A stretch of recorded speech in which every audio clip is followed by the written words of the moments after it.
Live from our 7 Tasmania studios, your nightly news with Louise Hubar begins now.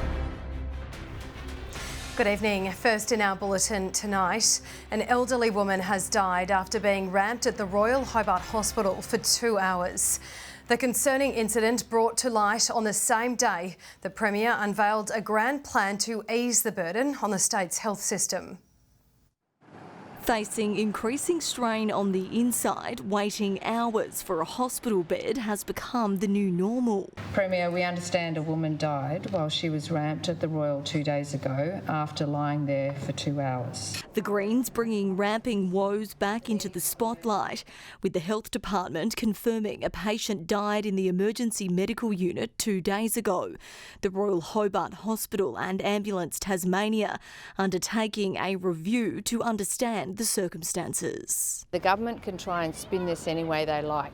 It was not a person who had been admitted into emergency. As dire staffing and resourcing results in the worst of outcomes, the Premier putting forward a proposal designed to alleviate pressure on the hospital system and GP access. If you have a prescription and you might run out, of course, of that medication, that you don't have to go back to a GP. You can actually access that medication through the pharmacy service. Allowing pharmacists to expand the list of continued medications and administer a broader range of vaccines. There are multiple patients who come in every single day who have either run out of their medications because they didn't realise that their prescription had expired. All interim measures while a scope of practice review is underway. There's no doubt the Tasmanian community actually expects more of their pharmacist than what their pharmacist is currently able to do. Unlike some other states, the plan wouldn't see pharmacists given authority to initiate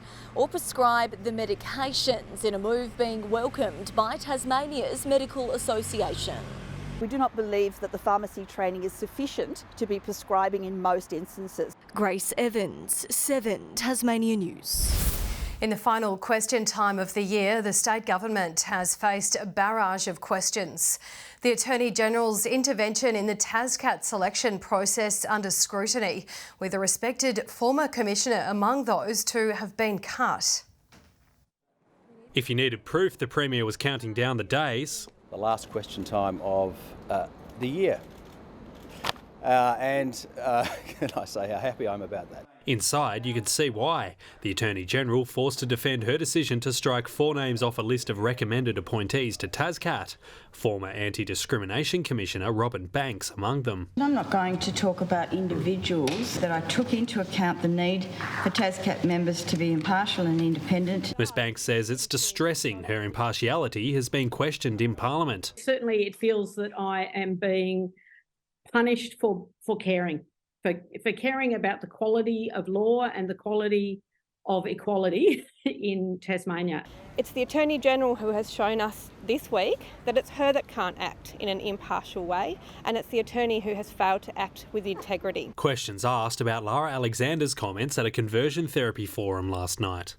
To open the evening, she told the forum that people were freer to speak their mind in Romania than here in Tasmania. I would encourage respectful discussion on these matters, and that is vitally important.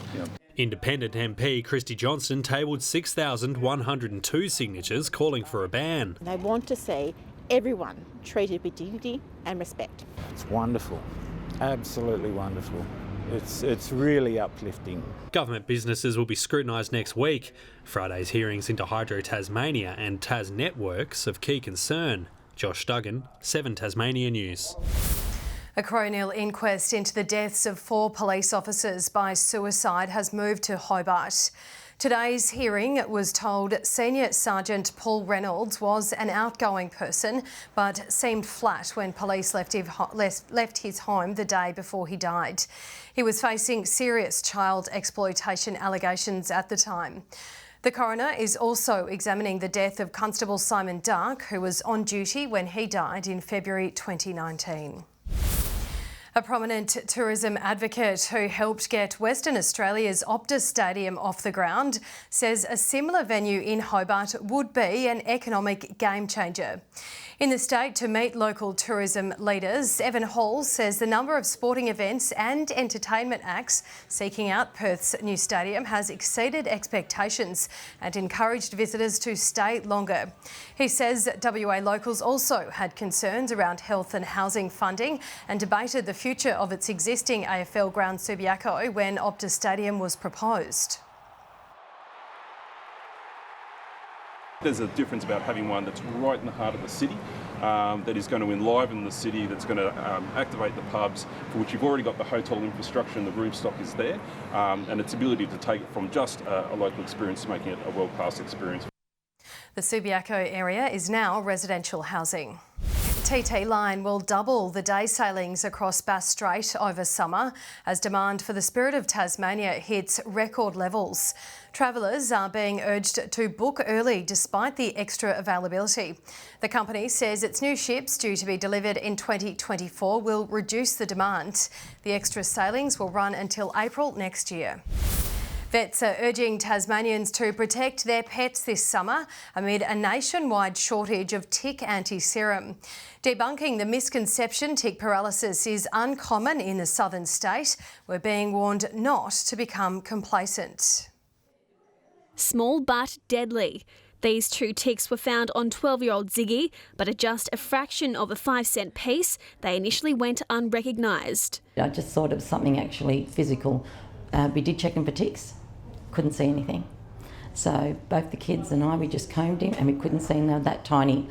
Raising the alarm when their domestic short-haired cat came inside limping. The tick has venom in it, and once it's bitten the animal, it then affects different muscles in the body. A vet was able to treat Ziggy swiftly, resulting in a positive recovery.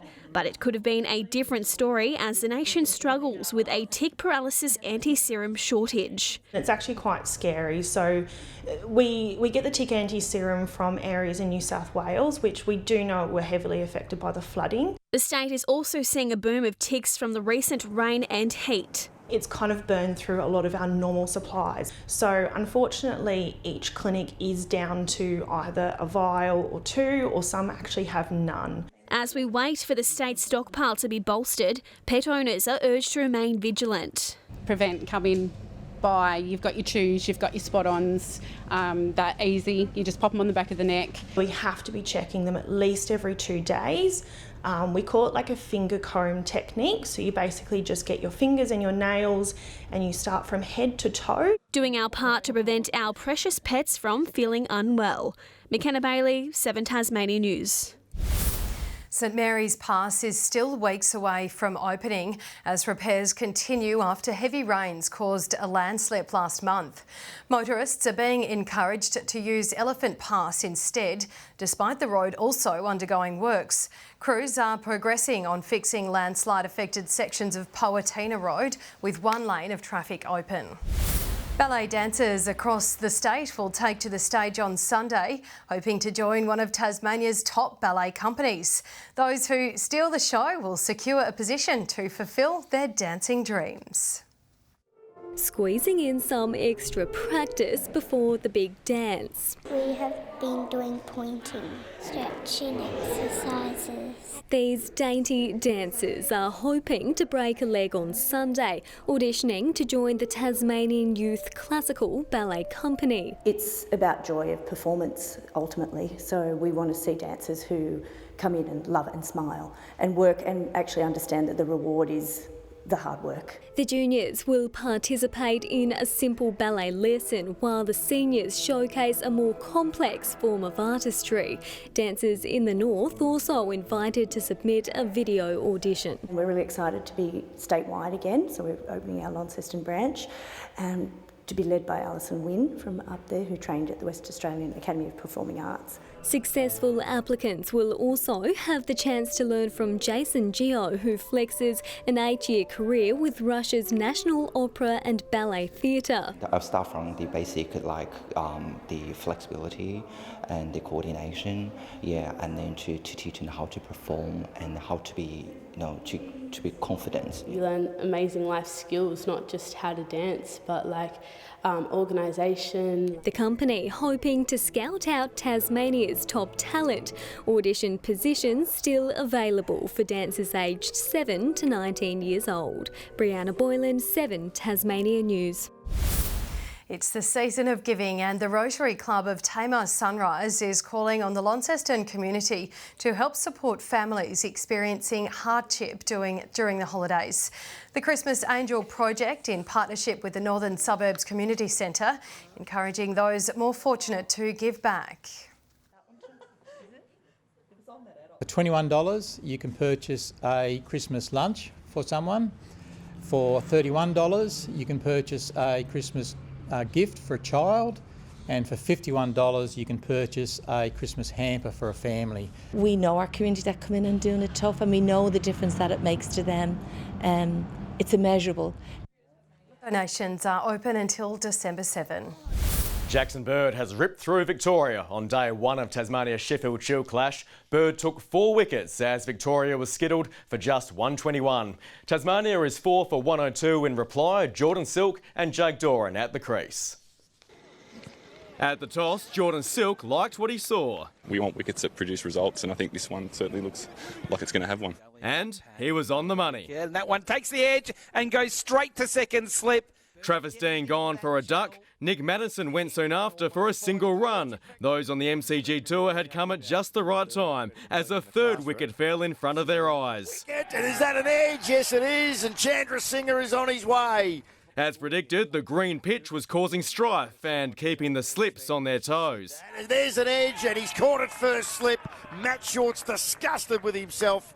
But for the catch of the day, Bo Webster's web had been spun. Oh, has that been caught? Bo Webster has taken a ripper at second slip. Plucked millimetres from the hallowed turf, it summed up a tough day out for the home side. Victoria steamrolled for just 121. But the pats on the back were brief as Victoria claimed Tasmania's openers Caleb Jewell and Tim Ward for single figures. But Matthew Wade had more to say. Oh, that's another good shot from Matthew Wade. That's probably the best of the lot. He made it to 33 before also seeing red on the green wicket, chopping the ball onto his stumps. A big opening day of wickets, Tasmania just edging ahead of Victoria. The Hobart Hurricanes are still yet to win a final in the Women's Big Bash competition after going down to the Brisbane Heat in last night's eliminator. 18-year-old spinner Amy Smith made the most of her time in the spotlight, claiming the Heat's opener, Danielle Wyatt. Gone! Amy Smith knocks over Wyatt. That's a huge breakthrough for the Cane train. Smith then trapped danger batter Grace Harris on her way to 3 for 21. Chasing 179, Lizelle Lee top scored for the Hurricanes, knocking 47. But the mountain was too tall to climb, the Canes falling 44 runs short. The Heat will now play the Adelaide Strikers in the Challenger final tonight. Toowoomba's Declan Trezise has his nose in front in the Tour of Tasmania. School children decorated the streets of Georgetown as riders set off on the 116-kilometre first stage. The harness racers nearly kept up along the straight on a spectacular ride to Grindelwald, which included a crossing of the Tamar River via the Batman Bridge. Riders were bunched up at the finish line in the Swiss-like village, but Trezise finished narrowly in front. The boys today really, in the last couple of K, they really committed to me. Riders head from Longford to Powhatina tomorrow. And Saya Sakakibara has dominated in her Australian BMX Championship defence. The Olympian was cool under pressure from rival Desiree Barnes, continuing an unbeaten streak during her time in Launceston. While new Australian champion Bodie Turner fought back tears after claiming his first elite title.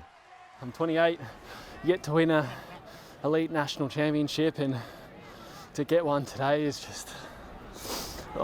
brings a tear to my eye. Coming from behind in a wide open field, the 2016 Rio Olympian took the lead on the final turn to storm home, and all the action continues tomorrow.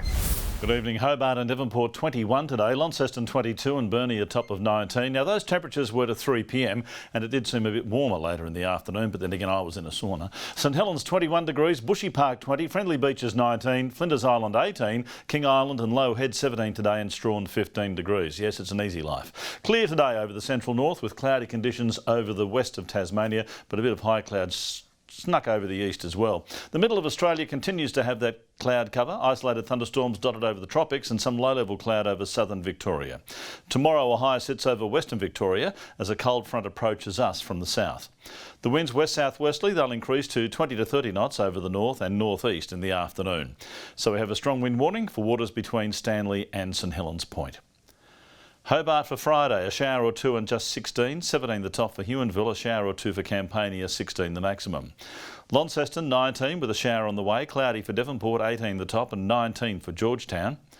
Burnie, a top of 17, a cloudy day, showery for Strawn, 16, a possible afternoon shower for Wynyard and 17 the maximum.